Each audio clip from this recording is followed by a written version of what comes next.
नमस्कार। मैं धनंजय कुमार द नागरिक में आपका स्वागत है। हमारे साथ है जबरीमल पारेख साहब से हम लगातार जो है हिंदी सिनेमा या कहिए भारतीय सिनेमा की यात्रा कथा को सुन समझ रहे हैं। आप जानते हैं कि पारेख साहब जो है वो लंबे समय तक लगभग 30-32 साल अध्यापन का कार्य किया। जवाहरलाल नेहरू विश्वविद्यालय के छात्र रहे, साहित्य प्रेमी है, साहित्य लेखक है और जनवादी लेखक संघ के राष्ट्रीय उपाध्यक्ष है। कई सारी किताबें लिखी है, लेकिन सिनेमा में पारेख साहब का विशेष इंटरेस्ट है, विशेष रुचि है और इसकी वजह से सिनेमा पर भी कई किताबें लिखी है। और सिनेमा पे जितनी गहन, जितनी विशद जानकारी है पारेख साहब के पास, कम लोगों के पास होती है। कि सिनेमा को लेकर के आज भी समाज में बहुत अच्छी स्थिति नहीं है। सिनेमा को लोग, जो गंभीर किस्म के लोग हैं, उसको फिल्मी है मतलब फूहड़ है समझते हैं। लेकिन पारेख साहब जो है आम आदमी के कनेक्ट को देखते हुए जिस तरह से सिनेमा को परिभाषित करते हैं, सिनेमा को देखते हैं, सिनेमा की विवेचना समीक्षा करते हैं, वो अपने आप में जो है बेहद गंभीर है, बेहद खूबसूरत है। तो पिछले एपिसोड में हम बात कर रहे थे कि पंडित जवाहरलाल नेहरू ने आज़ादी के बाद उनके कार्यकाल में सिनेमा ने किस तरीके से अपना रूप स्वरूप बदला, कंटेंट के स्तर पर और सरकारी सहयोग कितना हो सकता था, उसके आधार पर भी अवार्ड घोषित किए गए, अलग अलग संस्थाएं बनाई गई, सिनेमा को कैसे इनरिच किया जाए, सिनेमा को कैसे बेहतर बनाया जाए, भारतीय सिनेमा को वर्ल्ड सिनेमा के पैरेलल कैसे खड़ा किया जाए भारतीय सिनेमा को। इसके लिए नेहरू सरकार ने काफी कुछ काम किया और उसमें नेहरू का जो आदर्शवाद था, इसलिए उस सिनेमा में वो भी दिखाई पड़ा। जनवादी अप्रोच भी था और जो आदर्शवाद था कि समाज हमारा ऐसा होना चाहिए, देश हमारा ऐसा होना चाहिए, वो सारा भी दिखा। लेकिन कहते हैं कि जैसे जैसे नेहरू काल आगे आया और 60s के दशक में खास करके नेहरू के जो कई जगह पे जो है वो असफल हुए, चाहे वो चीन का भारत चीन युद्ध हो, चाहे वो और कुछ हो। जिस तरह से समाज को लोग जितने सपने देखे थे देश को बेहतर बनाने के लिए, आम आदमी के जीवन को बेहतर करने के लिए, उतना बेहतर, उस अनुपात में बेहतर लोगों को नहीं दिखा। और नेहरू के खिलाफ जो है कई सारे लोग, लोहिया का नाम उसमें सबसे आगे आता है, और कई लोग जो है उनके खिलाफ कटु आलोचना की लोगों ने। और नेहरू का जो स्वप्न था वो लगातार जैसे लगा कि टूटने लगा और उसका असर सिनेमा पर भी पड़ा। और वो अंतर्विरोध जो है, नेहरू काल का अंतर्विरोध सिनेमा पे भी दिखाई पड़ता है, समाज पे तो दिखा ही। तो आज उसी पर हम बात करेंगे और पारेख साहब उस पर आगे बात करेंगे। पारेख साहब नमस्कार, आपका बहुत बहुत स्वागत है। नमस्कार। सभी सुनने देखने वालों को भी मेरा नमस्कार। एक शुरू में अपने परिचय में थोड़ा सा मैं बदलाव करना चाहता हूँ। बदलाव क्या, जो आप बता रहे हैं, मेरा अध्यापन का कुल अनुभव है 41 साल का, 41 ईयर। उसमें से 30 साल मैंने इग्नू में पढ़ाया है। उससे पहले मैं उत्तर प्रदेश के अमरोहा में एक कॉलेज में मैंने 11.5 साल से ज़्यादा समय पढ़ाया। तो कुल मिला के मेरा अनुभव जो है करीब 41 साल से ज़्यादा होता है। वो केवल सूचना को सही करने के लिहाज से मैं कह रहा हूँ, और कोई उसका खास मकसद नहीं है। क्योंकि धीरे धीरे मुझे लगा कि यह इम्प्रेशन पड़ रहा है कि मैंने 30 साल पढ़ा है, नहीं 41 साल पढ़ा है। नहीं, आपने करेक्ट कर दिया, ये बड़ा अच्छा किया। 1975 में मैंने पढ़ाना शुरू किया था कॉलेज में, अमरोहा के एक कॉलेज में मैंने पढ़ाया था। और 1987 से लेकर 2017 तक मैंने Indira Gandhi national open university में जो है अध्यापक रहा। तो इस तरह से दोनों को मिलाते हैं तो 41 साल से ज़्यादा होते हैं। बहरहाल उसका ज़्यादा महत्व नहीं है, क्योंकि मैं साहित्य का विद्यार्थी रहा हूँ और मेरा ये मानना है कि साहित्य और सिनेमा का काफ़ी गहरा संबंध होता है। और आगे कभी हम इस विषय पर भी चर्चा करेंगे, लेकिन फिलहाल हम नेहरू युग के सिनेमा की बात कर रहे हैं, उसी को हम आगे बढ़ाएंगे। तो इस रूप में हमने पिछली बार जो है वो बताया कि नेहरू के नेतृत्व में जो कांग्रेस सरकार बनी, उस कांग्रेस सरकार ने अपने लिए कुछ लक्ष्य रखे। उसमें एक बड़ा लक्ष्य था उद्योगीकरण का, और उस उद्योगीकरण ने आज हम देखते हैं कि उस उद्योगीकरण के कारण देश ने कितनी तरक्की की। आप जानते हैं कि जो हमारे यहाँ पर जो इंफ्रास्ट्रक्चर पैदा हुआ, जो मूलभूत मशीनीकरण की ज़रूरत थी उद्योगीकरण के लिए, जो बड़े बड़े कारखाने लगाए गए, वो बड़े कारखाने ज़्यादातर नेहरू के समय में लगे। और चाहे वो भिलाई का हो, चाहे सिंदरी का हो, या और जगहों पर इस्पात का और दूसरे कई तरह के कारखाने, एल्युमिनियम का, इस्पात का वगैरह, ये सब ज़रूरी चीज़ें थी। इसी से दूसरी चीज़ों का निर्माण होता था। लेकिन आप जानते हैं कि जब उद्योग की स्थापना होती है तो उस स्थापना के कारण उसके लिए मज़दूरों की ज़रूरत होती है, इंजीनियरों की ज़रूरत होती है, और जहाँ कारखाने लगाए जाते हैं वहाँ पर निश्चित रूप से ज़मीन चाहिए उन उद्योग को स्थापित करने के लिए। कई चीज़ें पॉजिटिव होती है तो कुछ चीज़ों के लिए बलिदान भी देना पड़ता है, जो 2 बीघा ज़मीन में हमने देखा। लेकिन इस बात को ध्यान रखें कि उद्योगीकरण बहुत ज़रूरी था। इसलिए बहुत ज़रूरी था कि इस उद्योगीकरण के कारण ही हम एक विकसित, एक मतलब पिछड़े हुए देश से एक विकसित देश में अपने को बदल सकते थे। ये लक्ष्य गांधी जी का था। दूसरा यह है कि जो बड़े पैमाने पर बेरोजगारी थी, उस बेरोजगारी को कम कर सकते थे। केवल किसानी से तो काम चलता नहीं है। बड़े बड़े कारखाने स्थापित होते तो वहाँ लोगों को काम मिलता है, लोगों को काम मिलता है तो जाहिर है उनकी आय बढ़ती है। अब इन सब चीज़ों के लिए यह ज़रूरी है कि अगर इंजीनियर की ज़रूरत है तो कॉलेज खोले जाएंगे, इंजीनियरिंग कॉलेज खोले जाएंगे। बहुत बड़े पैमाने पर जगह जगह इंजीनियरिंग कॉलेज खोले गए, मेडिकल कॉलेज खोले गए, और भी कई तरह के विश्वविद्यालयों की स्थापना हुई। आप देखेंगे कि 47 में जब देश आज़ाद हुआ तब देश के पास क्या था? कुछ भी नहीं। एक गुलाम देश था जहाँ शिक्षा का प्रतिशत बहुत ही कम था, 30% से कम था। जहाँ पर जो है ये नए तरह के विश्वविद्यालय वगैरह नहीं थे। वो सब गांधी जी, नेहरू के समय में हुआ। लेकिन आप देखेंगे कि हमें जो आज़ादी मिली थी, वो आज़ादी मिली थी गांधी नेहरू की नीतियों के कारण। वो नीति क्या थी? वो नीति वह नहीं थी जो हिंसा की नीति होती है, जिस पर भगत सिंह कुछ समय चले, जिस पर सुभाष चंद्र बोस भी चले, और भी कई लोग चले। लेकिन गांधी जी ने यह महसूस किया कि अगर हमें अंग्रेज़ों से लड़ना है तो हिंसा हमारा रास्ता नहीं हो सकता, क्योंकि हिंसा जो है उसके द्वारा हम लंबे समय तक अंग्रेज़ों से नहीं लड़ सकते और जनता को एकजुट नहीं कर सकते। इसलिए उन्होंने सत्याग्रह का सहारा लिया और सत्याग्रह के द्वारा उन्होंने आंदोलन किया, और इस तरह से जो यह आंदोलन हुआ उसका बहुत गहरा प्रभाव हुआ। दूसरी चीज़ मैं जो पिछले एपिसोड वगैरह में भी कह चुका हूँ कि दरअसल केवल पर्याप्त नहीं था या आंदोलन करना कि हम औद्योगिक रूप से विकसित हों, हम आत्मनिर्भर हों। इसके साथ साथ हमारी जो सामाजिक समस्याएं हैं उनका हल होना भी जरूरी था। तो ऐसे भी बहुत सारे काम होने थे। तो आज हम उस प्रश्न को लाएंगे जो बहुत ज़रूरी है। हम एक फिल्म की चर्चा करते हैं। आज हमने नया दौर और 2 बीघा ज़मीन की चर्चा की। हम आज 2 और फिल्मों की चर्चा करते हैं, जागते रहो और 2 आंखें 12 हाथ, ये और मदर इंडिया। ये 3 फिल्मों की हम चर्चा करेंगे। मदर इंडिया जो है वो इस फिल्म से 2 बीघा ज़मीन से थोड़ी अलग है, हालांकि दोनों का संबंध किसानों से है।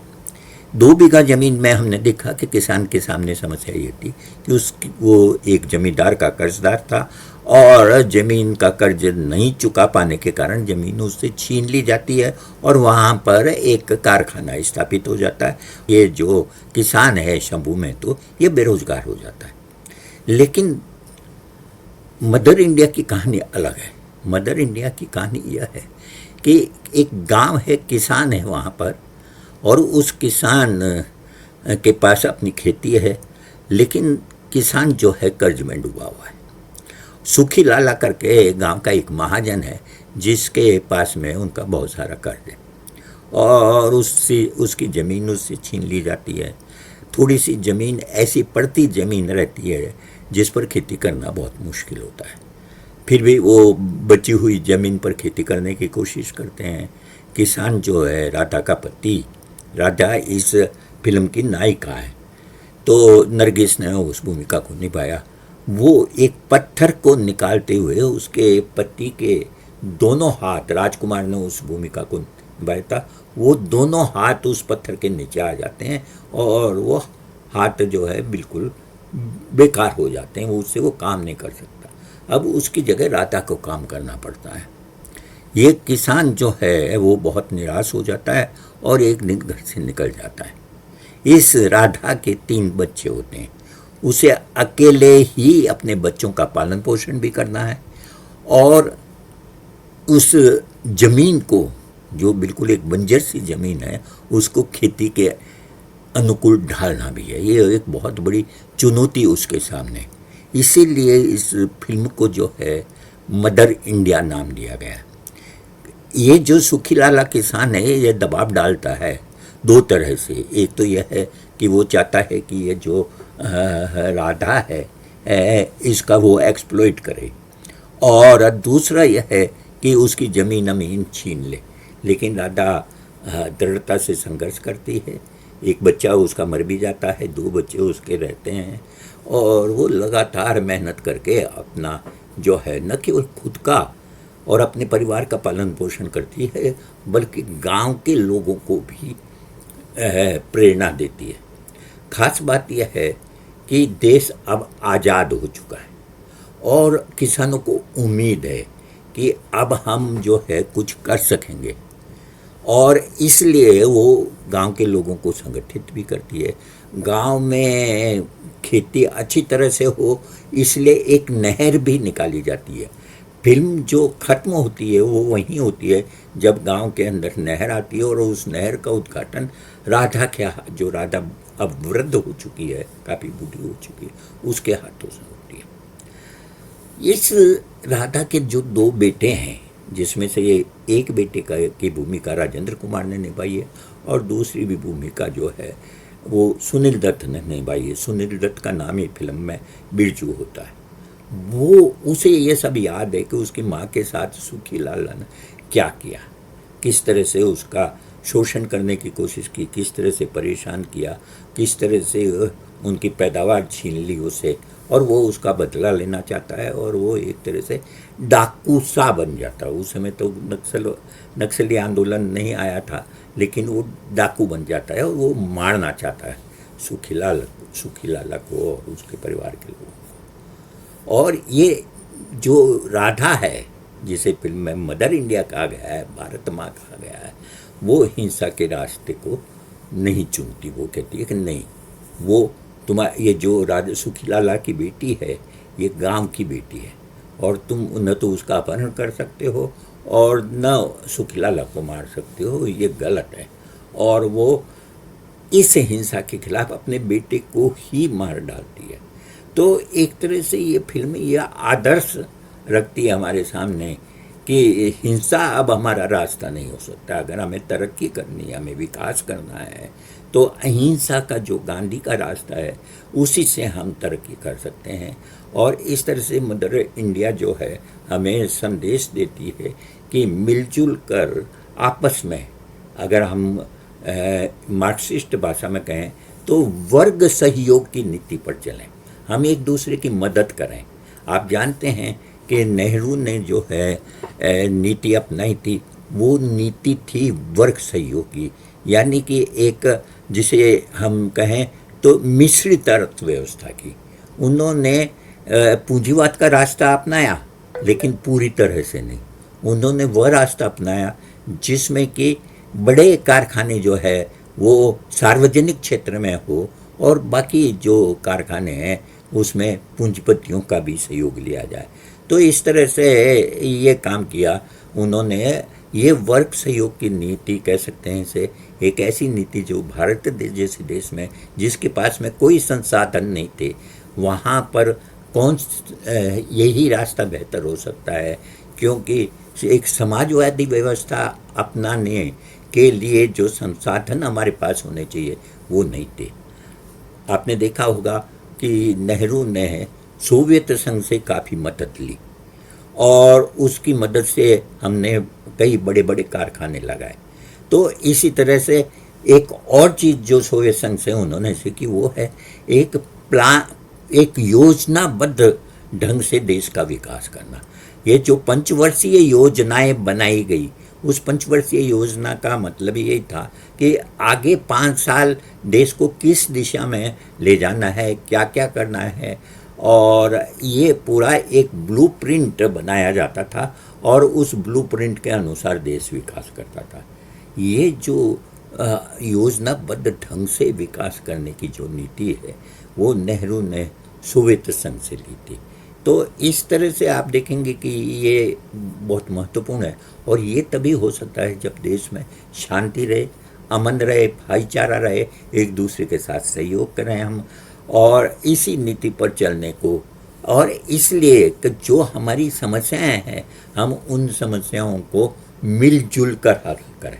अब ये मिलजुल कर हल करें में बिरजू का रास्ता कि हिंसा का जवाब हिंसा से दिया जाए, ये उस समय के फिल्मकारों को ने भी उसके विरुद्ध एक तरह से अपनी आवाज़ उठाई।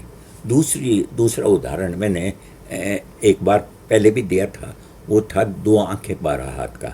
2 आंखें 12 हाथ में भी जो कैदी हैं उनको एक आदर्शवादी जेलर जो है वो एक खुली जेल में रखता है, उनसे खेती कराता है, उन्हीं को कहता है कि तुम जाके मंडी में उनको बेचो, और इस तरह से वो अपराधियों को जो उनकी मूल पहचान है किसान की, उन मूल पहचान तक वापस ले जाता है। और ये बहुत महत्वपूर्ण बात है कि जो 5-6 लोगों के जो हाथ हैं, यह हाथ मेहनत करने के लिए हैं, किसी और की हत्या करने के लिए नहीं। तो ये एक बड़ा उपदेश उन्होंने, एक बड़ा संदेश वी शांताराम ने अपनी इस फिल्म के द्वारा दिया। तीसरी एक और फिल्म थी। हमें ये नहीं समझना चाहिए कि सिर्फ बातें ऊपरी ऊपरी हो रही थी, नहीं, कुछ बहुत ज़्यादा गहरी और गंभीर बातें भी हो रही थी। नेहरू के समय इतने आदर्श के बावजूद, इतना सब कुछ होने के बावजूद, फिर भी देश के में ऐसी बहुत सारी चीज़ें थी जिससे जो अभी आप अपने शुरू के वक्त में मैं कह चुके हैं कि ऐसी थी जिसके कारण लोग निराश थे। खास तौर पर किसान, मजदूर, ये लोग निराश थे। इसको रूपक के रूप में राज कपूर ने अपनी फिल्म जागते रहो में पेश किया। जागते रहो में भी और 1-2 और फिल्म की चर्चा करूँगा थोड़ी थोड़ी मैं उनकी। जागते रहो आप जानते हैं कि एक रूपक की तरह एक मेटाफर है, जिसमें गांव से एक किसान शहर में आता है। शाम का समय, रात का समय है, उसे प्यास लगी है। प्यास की तलाश में वो इधर उधर भटकता है लेकिन पानी मिलता नहीं है। तब वो एक बड़ी सी बिल्डिंग में घुस जाता है, भवन में, इस उम्मीद में कि वहाँ उसे पानी मिलेगा, कोई पानी पिला देगा। लेकिन होता यह है कि उसे चोर समझ लिया जाता है। चोर समझ लिया जाता है। अब वो भागने लगता है उस बिल्डिंग में, एक घर से दूसरे घर में, एक फ्लैट से दूसरे फ्लैट में। और हमें मालूम पड़ता है कि चोर वो नहीं है जो भाग रहा है, जो किसान है, जो आम आदमी है, जो गरीब आदमी है, जो घुटनों से ऊपर की धोती पहने हुए है और एक फटा हुआ कोट पहने हुए है, वो चोर नहीं है।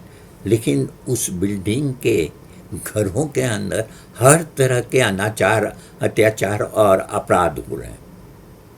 और वो देख के वो मतलब चकित रह जाता है।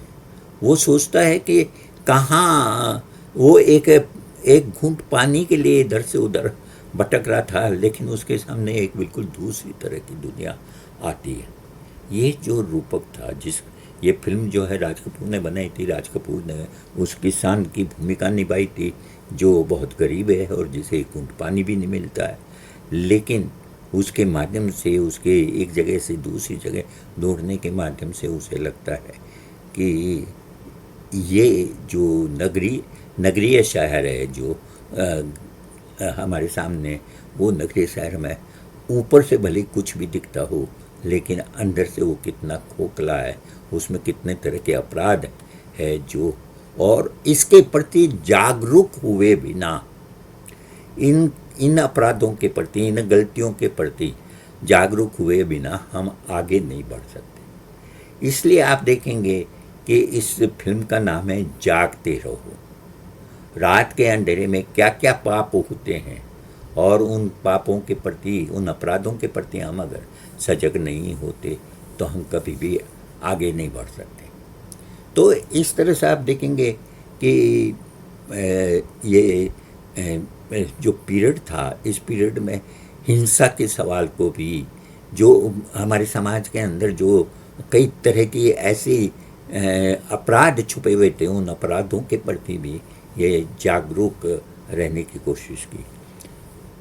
राज कपूर की ही एक दो और फिल्मों की मैं संक्षेप में थोड़ी चर्चा करूंगा ताकि हम समझ सकें। जैसे मैंने बताया कि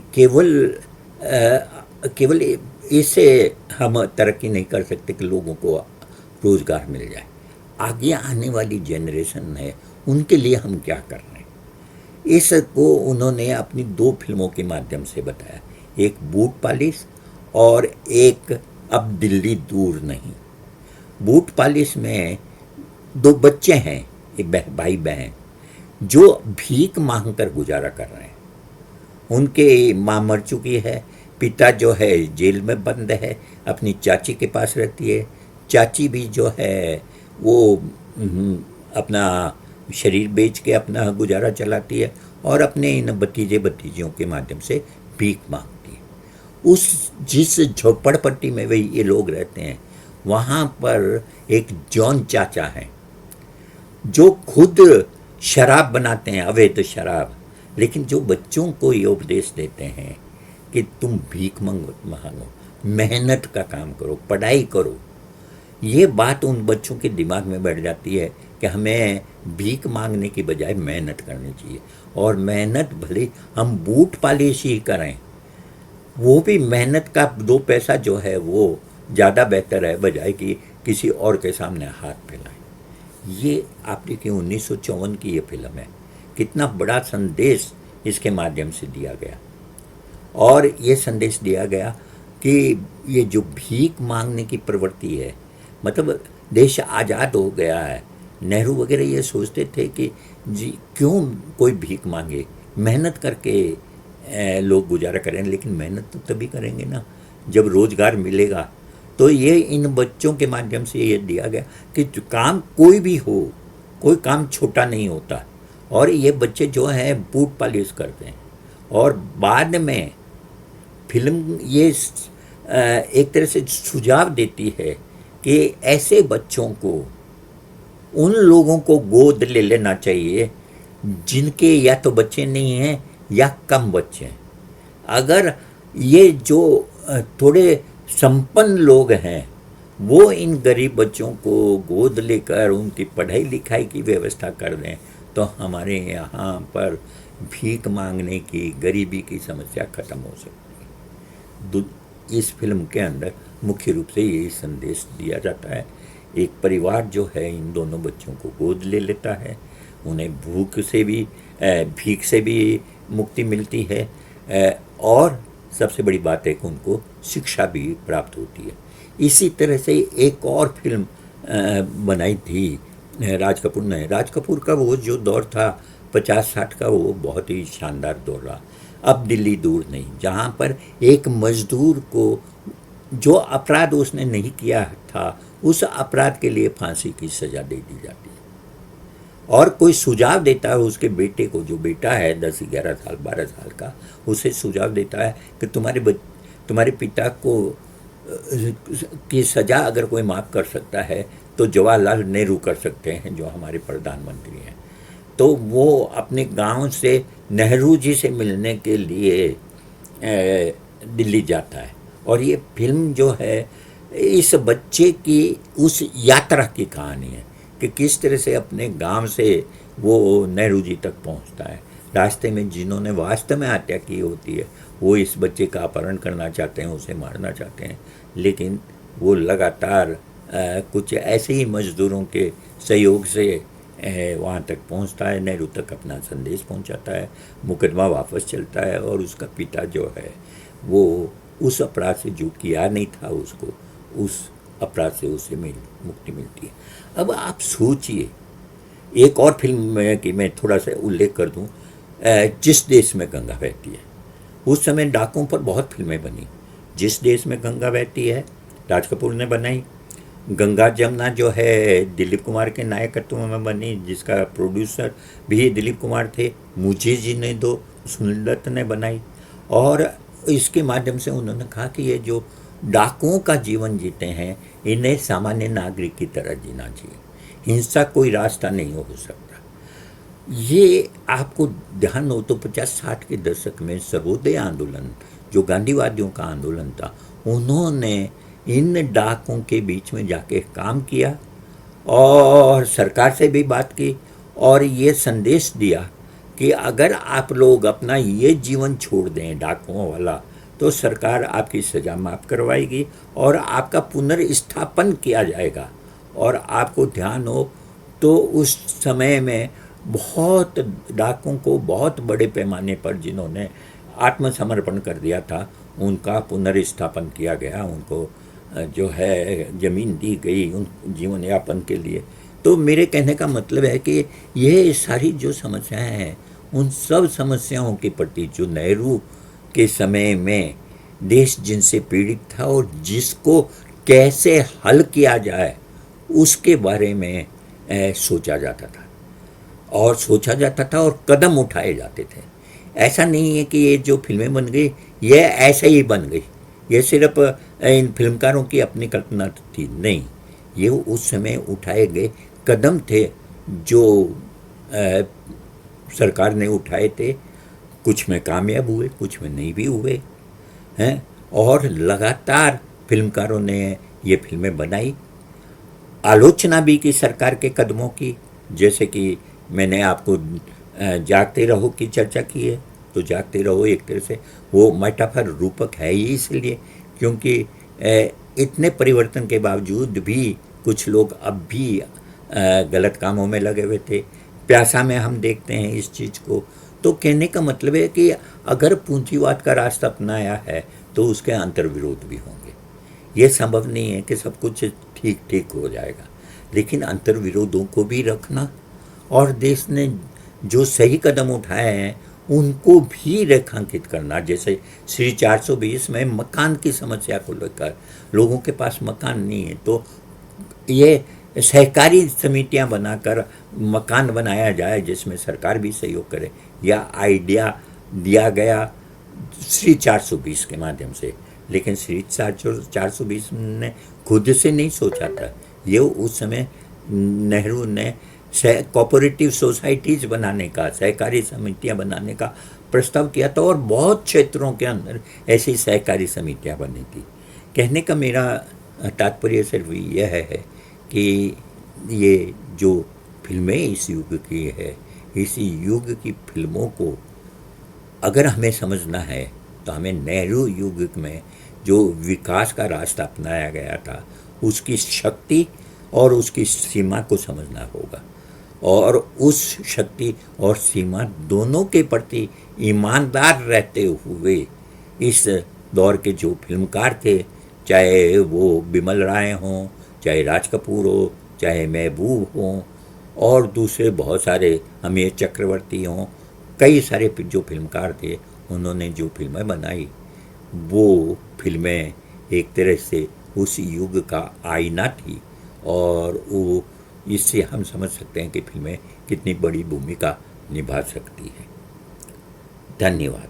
जी, बहुत बढ़िया। आपने उस अंतर्विरोध को भी रेखांकित किया और फिल्मों का जिक्र किया, किस तरह से फिल्में जो है बनी और नेहरू का जो आदर्शवाद था वो आदर्शवाद चल करके कैसे समाज में वो जो है गड़बड़ होने लगा, या उस लेवल पर तक लोग नहीं पहुंच पाए। सिनेमा ने इसको रेखांकित किया, और जागते रहो बड़ा उदाहरण है इसमें इस दौरान। तो बहुत बहुत धन्यवाद सर, और अगले एपिसोड में फिर हम आप कुछ और बात करेंगे। आपको एपिसोड कैसा लग रहा है आप भी बताएं, ताकि हम और किसी फिल्म के बारे में आप जानना चाहते हैं तो उसका भी जिक्र कीजिए कि सर फलाना फिल्म के बारे में जिक्र कीजिए, तो हम उस पर भी बात करेंगे। बहुत बहुत धन्यवाद सर आपका।